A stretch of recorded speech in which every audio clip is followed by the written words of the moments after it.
పూర్వీకులు మనకు నేర్పినటువంటి భక్తిని బట్టి మనము దీనిని ఆచరిస్తూ వస్తూ ఉన్నాం. భస్మ బుధవారం చేసేవాళ్ళు ప్రభువుకి సమర్పించుకోవాలి. అలా సమర్పించుకునే లెక్క అయితేనే మనము దీనిని చేయాలి. సంవత్సరం వచ్చేసింది, ఉపవాసాలు లెంట డేస్ స్టార్ట్ అయిపోయాయి, మన గుళ్ళో భస్మ బుధవారం పెట్టాలి అనే ఆచారంగా మాత్రం దీనిని మీరు అసలు చేయవద్దు. దీనిని ఆచరించాలి, దీనిని చేయాలి అని బైబిల్లో ఎక్కడ వ్రాయబడలేదు. భస్మ బుధవారము అని బైబిల్లో ఉన్నటువంటి 66 పుస్తకాలలో ఎక్కడ వ్రాయబడలేదు.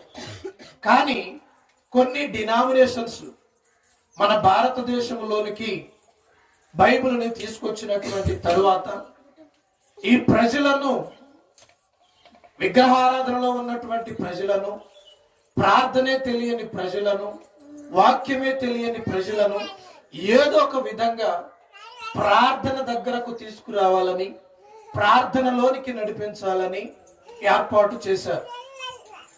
గుడ్ ఫ్రైడేకి భస్మ దినాల 40 రోజులకు ఎటువంటి సంబంధం లేదు.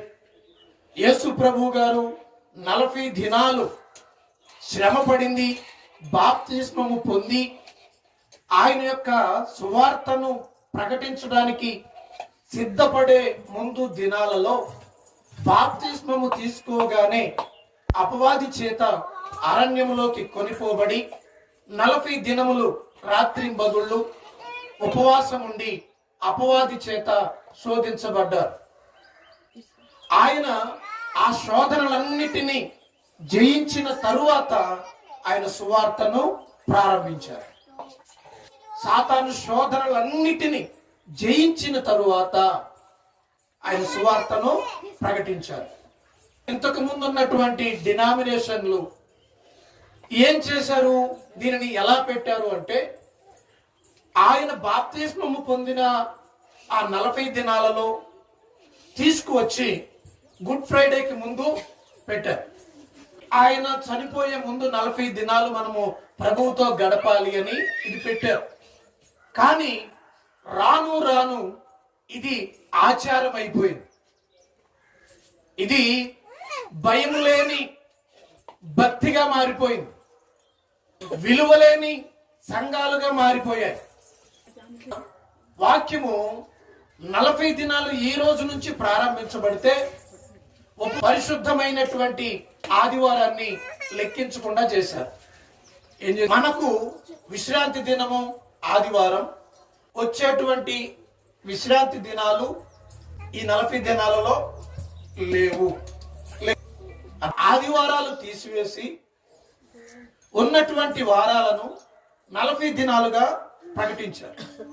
ఏ వాక్యమైనా, ఏ ప్రార్థన అయినా మనలను మార్చడానికి, ఏ ప్రార్థనైనా, ఏ కూడికైనా, ఏ సంఘమైనా, ఏ యాజకుడైనా, ఏ బోధకుడైనా, ఏ ప్రవక్త అయినా, ఎవరైనా ఈ వాక్యము చెప్పేది మొదటిగా మనము మారడానికి.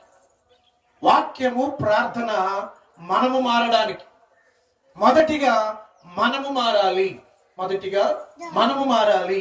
మనము మారిన తర్వాత ఎదుటి వారిని, మన పక్క వారిని మార్చడానికి మనము ప్రయత్నము చేయాలి. అది వాక్యాన్ని చెప్పి మార్చాలి. వాక్యాన్ని ప్రకారంగా మనము మారి ఎదుటి వారికి వాక్యాన్ని చెప్పి వారిని మంచి మార్గంలోకి నడిపించాలి. యేసు ప్రభు గారు చేసింది అదే. మొదటిగా ఆయన తనను తాను తగ్గించుకొని బాప్తిస్మము తీసుకోవడానికి యోహాను గారి దగ్గరకు వెళ్ళి, యోహాను గారి దగ్గర బాప్తిస్మము తీసుకొని ఈ యొక్క 40 దినాలు అపవాదికి తనను తాను అప్పగించుకున్నారు. అంటే శ్రమలకు అప్పగించుకున్నారు, బాధకు అప్పగించుకున్నారు, దుఃఖానికి అప్పగించుకున్నారు, విపరీతమైన బాధను భరించడానికి అప్పగించుకున్నారు. ఏమిటి ఆ బాధ అంటే, ఈ 40 దినాలు స్టార్ట్ అయ్యి గుడ్ ఫ్రైడే వచ్చే వరకు ఆయన సిలువలో ఏ బాధను పొందాలో, ఎటువంటి కొరడా దెబ్బలు తినాలో, ఎటువంటి ముళ్ళ కిరీటము ధరించాలో, ఎటువంటి రాళ్ల దెబ్బలు తినాలో, ఎటువంటి మనిషి యొక్క అవివేకమైనటువంటి పనులు, అవమానకరమైనటువంటి పనులు ఉన్నాయో వాటిని భరించడానికి తనను తాను అప్పగించుకున్నారు.